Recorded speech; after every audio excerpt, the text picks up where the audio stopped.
Berdasarkan info dari Badan Meteorologi, Klimatologi, dan Geofisika atau BMKG, gempa yang terjadi di Cianjur merupakan gempa tektonik yang dipicu gerak sesar Cimandiri. Nah, wilayah mana saja yang masuk dalam sesar Cimandiri ini? Apa saja dampak yang perlu diwaspadai? Kita berbincang saat ini dengan ahli geologi dari Institut Teknologi Bandung atau ITB, Irwan Meilano. Pak Irwan, selamat malam, Pak. Selamat malam, Mas. Iya, mungkin Anda sudah punya analisis sendiri soal pergerakan sesar Cimandiri yang memicu akhirnya gempa yang terjadi di Cianjur siang tadi. Apa yang mungkin Anda cermati dari sini? Iya, baik. Jadi, dari kejadian gempa yang terjadi tadi siang, jadi kita, memahami bahwa kemungkinan sumber gempa, tapi kita masih perlu data tambahan bahwa kemungkinan sumber gempa berasal dari Sar Cimandiri, yaitu sebuah sesar yang cukup panjang, yang bisa dimulai dari ujung dari Pelabuhan Ratu sampai kemudian mendekati, Kabupaten Bandung Barat. Jadi sebetulnya bidangnya cukup panjang. Dan kita menduga bahwa gempa yang terjadi tadi siang terjadi di bagian ujung paling timur. Jadi yang paling dekat dengan, daerah Cianjur, paling dekat dengan Kabupaten Bandung Barat dan karena lokasi dan juga karena sumber gempanya yang dangkal, walaupun ini yang perlu menjadi catatan kita bersama, walaupun magnitudo dari gempanya tidak terlalu besar, jadi 5,6, tapi dampaknya bisa cukup signifikan. Dan ini menjadi catatan penting bagi kita bersama bahwa untuk wilayah di sekitar Jawa Barat, gempa yang tidak terlalu besar pun bisa jadi mengakibatkan kerusakan yang signifikan. Ada beberapa analisis mengenai penyebabnya, yang kemungkinan yang pertama bahwa gempa tersebut sangat dangkal dan kemudian di lapisan yang paling dangkal itu terdapat, tanah yang sangat lunak sehingga pada saat gempa terjadi kemudian teramplifikasi atau terkuatkan gelombang gempanya sehingga kemudian kerusakannya semakin dahsyat, ataupun kemungkinan yang kedua bahwa kemudian ada beberapa bangunan yang tidak dipersiapkan untuk menahan guncangan gempa sehingga pada saat gempa terjadi kerusakannya bisa lebih dahsyat, ataupun kombinasi dari keduanya. Kira-kira demikian, eee, analisis awal dari kejadian gempa tadi siang. Termasuk soal data yang juga disampaikan BMKG terakhir kali bahwa sebetulnya daerah Cianjur dan sekitarnya ini terbilang cukup sering terjadi gempa, bahkan terakhir tercatat tahun 2000 itu kekuatannya 5,1 magnitudo. Berarti seharusnya atau logikanya bahwa aktivitas ini harusnya bisa diwaspadai oleh masyarakat setempat dan harus ada bentuk penanggulangan bencana juga yang lebih dini dilakukan, begitu? Ya, itu poin yang sangat penting bahwa, sudah cukup lama beberapa pakar gempa bumi kami mengeluarkan sebuah buku yang, Pusat Studi Gempa Nasional, yaitu dari pakar dari berbagai, instansi mengeluarkan sebuah buku yang dinamakan, Peta Sumber dan Bahaya Gempa Indonesia, di mana, sesar Cimandiri sudah masuk ke dalam bagian, sumber gempa yang kita ketahui bisa berdampak, di wilayah Cianjur, kemudian sebagian Bogor, sebagian, Sukabumi, dan juga sebagian wilayah Bandung Barat. Nah, ini menjadi tugas kita bersama, termasuk juga pemerintah pusat, pemerintah daerah, bagi kita bersama dan juga masyarakat dan juga kami dari akademisi untuk merumuskan strategi yang efektif untuk mengurangi dampak dari guncangan gempa. Jadi yang menjadi concern dari kami setiap kejadian gempa kemudian kembali terjadi kerusakan, sesuatu yang tidak kita harapkan dan seharusnya kita memiliki strategi. Mari kita sama-sama kemudian membangun sebuah strategi pengurangan risiko bencana dengan melibatkan seluruh komponen dari masyarakat. Salah satu yang bisa dilakukan adalah kita kemudian pelan-pelan menata kembali zona-zona yang kemudian tentu saja boleh dibangun, tapi pada saat dibangun harus kemudian memperhitungkan kaidah bangunan tahan gempa.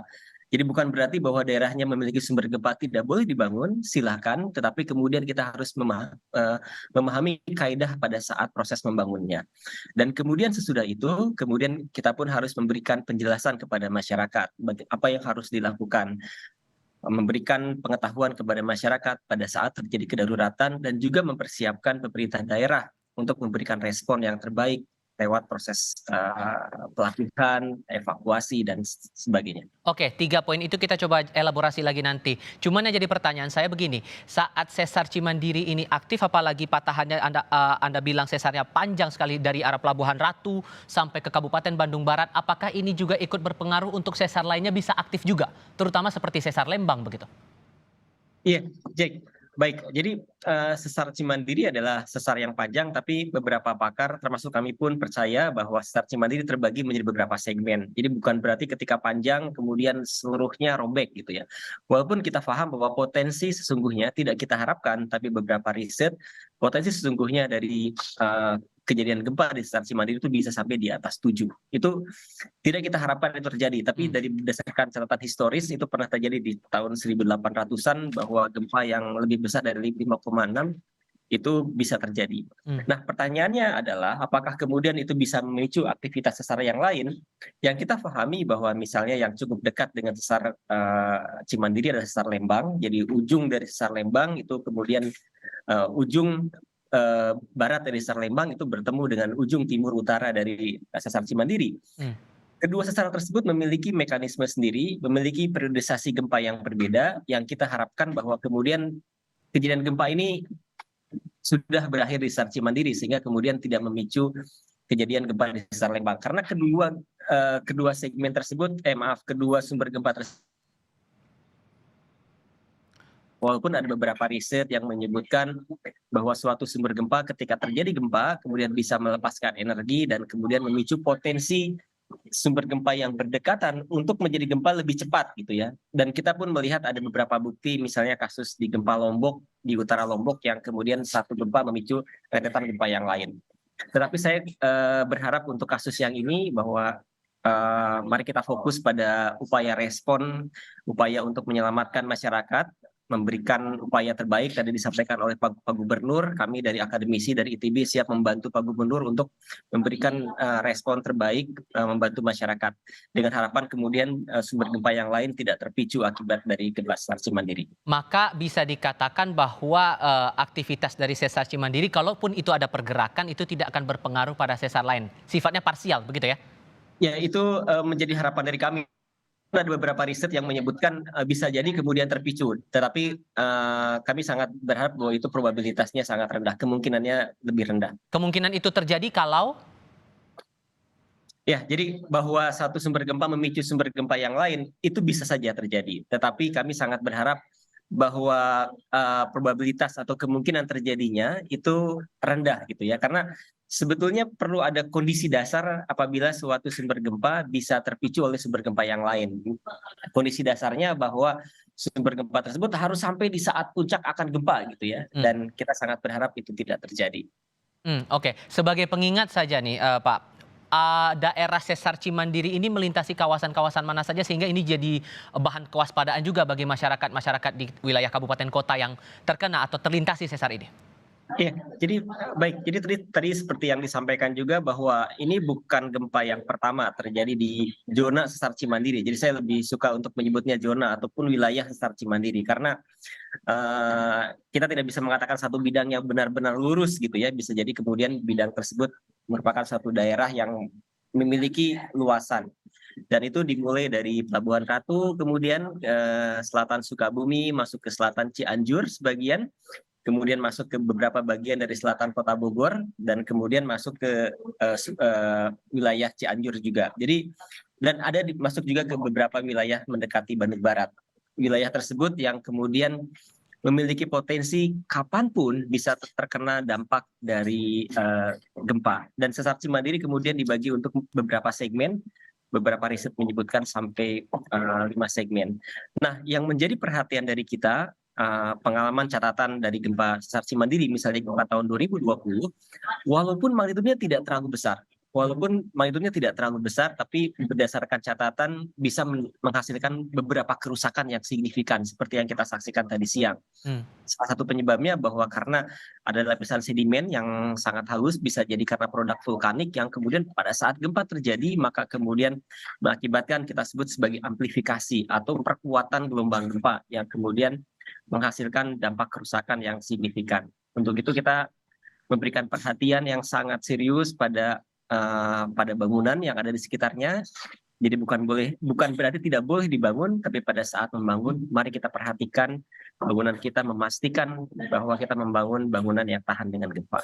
Oke, sebagai pengetahuan bersama juga bagi masyarakat, terutama mereka yang berada di area yang rawan bencana gempa begitu, sebetulnya seperti apa Pak Irwan mekanisme gerakan atau patahan geser ini dan bisakah kemudian kita mengetahui tanda-tanda bahwa sudah ada gerakan nih, sudah ada patahan yang bergeser nih? Iya, itu pertanyaan yang sangat penting bahwa apakah ada tanda-tanda sebelum terjadinya gempa gitu ya. Hmm. Nah, sayang sekali dalam sains yang modern, dalam ilmu modern kita belum bisa mengetahui. Jadi tidak ada yang kemudian ada tanda-tanda tertentu, misalnya ada bunyi tertentu atau peningkatan suhu tertentu. Belum ada bukti yang secara sains yang mendukung bahwa sesaat sebelum gempa ada tanda-tanda tersebut. Tetapi ini kabar baiknya bahwa para pakar termasuk di Indonesia ada sebuah tim yang tadi kami sebutkan Pusat Studi Gempa Nasional, sebuah tim nasional, ada BMKG di sana, ada PU di sana, ada BRIN, ada kampus, ada ITB, ada UGM, banyak kampus bekerja sama. Kita membuat sebuah peta gempa nasional yang berisi informasi mengenai potensi guncangan. Jadi potensi guncangan di beberapa wilayah, termasuk tadi disampaikan di sekitar wilayah sesar Cimandiri itu sudah diketahui.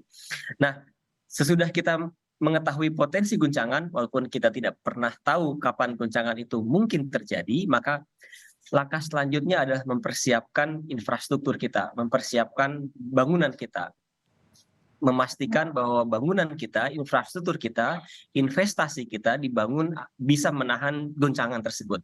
Jadi struktur kita harus lebih baik dari tingkat guncangan. Jadi kita kemudian tidak perlu menunggu tanda-tanda bahwa gempa akan terjadi, tapi kita bisa mempersiapkan lebih awal karena nilai dari potensi goncangannya sudah diketahui. Kita tinggal mempersiapkan bangunan kita agar kemudian tidak kita harapkan pada saat gempa terjadi bisa bertahan. Oke. Untuk pergerakan dari sesar ini sendiri, apakah kemudian kita bisa menghitung kira-kira akan terjadi dalam berapa tahun dan siklusnya apakah terbilang cepat atau lambat atau bagaimana kemudian Anda memperhatikan soal ini? Ya, itu poin yang kemudian sering ditanyakan. Apakah kemudian bagaimana periodisasi dari sesarnya gitu ya? Seberapa sering? Jadi kalau seberapa sering gempa terjadi? Jadi kalau kami yang bekerja dalam bidang gempa bumi, kita menyadari bahwa ada periode di mana gempa maksimum terjadi dan itu biasanya cukup panjang, bisa sampai lebih dari 100 tahun. Jadi periodisasi gempa dengan magnitud maksimum itu bisa sampai lebih dari 100 tahun pengulangannya. Tetapi yang menjadi concern dari kita bukan gempa dengan magnitud paling besar, tapi gempa dengan magnitud yang tidak terlalu besar tapi merusak, yang seperti sekarang gitu ya. Yang 5,6 itu bisa lebih sering. Jadi kalau dalam bidang gempa bumi, semakin besar magnitudo gempanya, maka semakin jarang terjadinya. Semakin skalanya medium, maka lebih sering terjadinya. Makin sering ini maksudnya lebih ke arah gempa susulan setelah gempa utama atau mungkin ada gempa utama berikutnya?